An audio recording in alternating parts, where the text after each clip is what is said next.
Hello আমার sweet cute বন্ধুরা, কেমন আছো তোমরা? নিশ্চয় আমার গল্প শুনে শুনে খুব সুখ নিচ্ছ আর আনন্দে আছো, তাই না? তোমাদের আনন্দ দিতেই তো আমি নিয়মিত তোমাদের জন্য নতুন নতুন গল্প নিয়ে হাজির হয়ে যাই। তো চলো, তোমরা যারা এখনও আমার চ্যানেলটি সাবস্ক্রাইব করনি তারা প্লিজ প্লিজ প্লিজ আমার চ্যানেলটি সাবস্ক্রাইব করে দাও। চলো তাহলে দেরি না করে ভিডিওটি জলদি জলদি করে লাইক করো আর চ্যানেলটি সাবস্ক্রাইব করে দাও। ধন্যবাদ। 3 বছর ধরে তিথি আর রাকিব একে অপরকে চেনেন। প্রথম দেখাতে রাকিবের চোখে তিথি খুব সাধারণ একটি মেয়ে মনে হয়েছিল, কিন্তু তিথির হাসির মধ্যে একটা অদ্ভুত মায়া ছিল যা রাকিবকে বারবার তার দিকে টানত।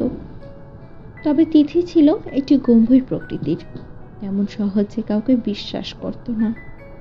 রাকিব জানতই না কেন সে তাকে এত সময় দেয় আর কেনই বা তার সাথে প্রায় কথা বলে। তবে এক অদ্ভুত সম্পর্ক তৈরি হয়ে গেছিল তাদের মধ্যে। তিথি ছিল একেবারে সেলফ ফোকাসড, কখনো কোনো পুরুষকে খুব বেশি গুরুত্ব দিত না। তার জীবনে পড়াশোনা, ক্যারিয়ার আর পরিবার, এই তিনটি ছিল সবকিছু। রাকিবের দিকে কখনোই সে বিশেষভাবে নজর দেয়নি। তবে কিছুদিন ধরে তিথি লক্ষ্য করতে শুরু করেছিল রাকিব তাকে একটু অন্যভাবে দেখছে, একটু মনোযোগীও হচ্ছে। রাকিবের কথা, তার হাসি আর ভালোবাসা, ছোট্ট ছোট্ট সংকেতগুলো তিথির মনে কোথাও একটা কৌতূহল শুরু করেছিল। কিন্তু তিথি কখনোই নিজেকে সেটার জন্য প্রস্তুত মনে করত না। তার কাছে সম্পর্ক মানে দায়িত্ব এবং অনেক কিছু ছাড় দেওয়া, যা সে কখনোই চায়নি।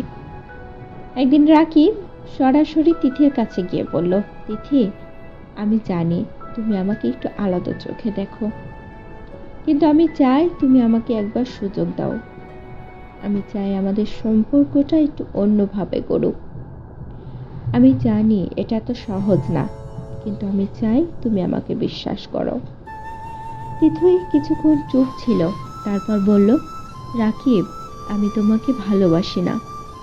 আমি জানি তুমি আমাকে অনেক কিছু বোঝাতে চাও, কিন্তু আমি নিজেকে প্রস্তুত মনে করি না।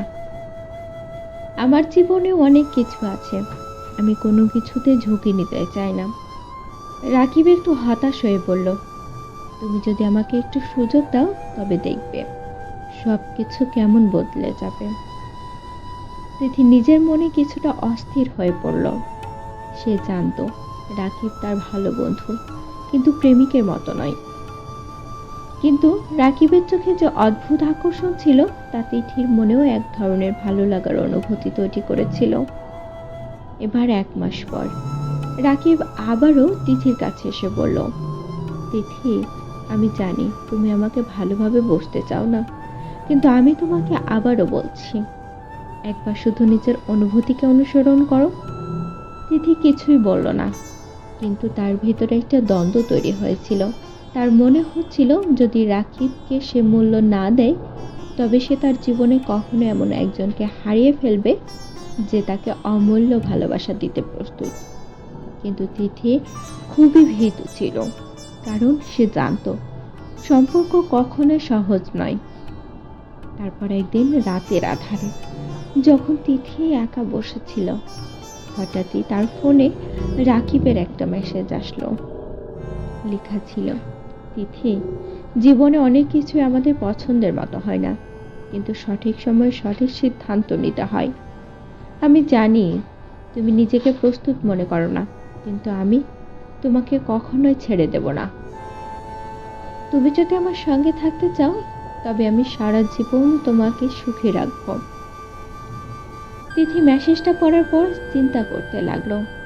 সে জানতো রাকিব তার প্রতি সৎ ছিল, কিন্তু তার নিজস্ব জীবন আর তার ক্যারিয়ার সব কিছুই ছিল এর মধ্যে বাধা।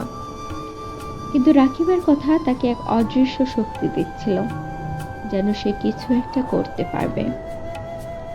পরের দিন তিথি রাকিবকে ফোন করে বলল, আমি জানি আমি তোমাকে কখনো ভালোবাসি না, কিন্তু আমি যদি সুযোগ দিই তবে আমাকে তোমার কাছে মিথ্যা বলতে হবে না। আমি আমার জীবনের পথ নিজে চয়ন করতে চাই, তুমি কি বুঝতে পারছো? রাকিব এক মুহূর্ত চুপ ছিল, তারপর বলল, তিথি, আমি তোমাকে কোনো চাপ দেব না, তবে আমি শুধু চাই তুমি আমাকে একবার সুযোগ দাও। আমি জানি তুমি আমার সাথে থাকার সিদ্ধান্ত নেবে, শুধু একটু সময় দাও। তিথি দীর্ঘ সময় চিন্তা করে বলল, ঠিক আছে, আমি তোমাকে একবার সুযোগ দেব, তবে আমি নিজেকে পুরোপুরি প্রস্তুত মনে করি না। তুমি যদি সত্যি আমাকে ভালোবাসো তবে তোমাকে আমার পাশে থাকতে হবে, আর আমি জানি জীবনটা একসাথে কাটানো সহজ হবে না, কিন্তু আমি চাই তোমার সাথে সঠিক পথে চলতে। এভাবে ধীরে ধীরে রাকিবের প্রতি তিথি আকৃষ্ট হতে শুরু করলো। তারা একে অপরকে চেনে, একে অপরের প্রতি শ্রদ্ধা ও বিশ্বাস তৈরি করতে লাগলো। তিথির সিদ্ধান্ত সঠিক ছিল, কারণ এখন তিথি জানে সম্পর্ক শুধু ভালোবাসার ব্যাপার নয়, বরং একটি চ্যালেঞ্জ, একটি সিদ্ধান্ত যা জীবনকে আরো সুন্দর করে তোলে।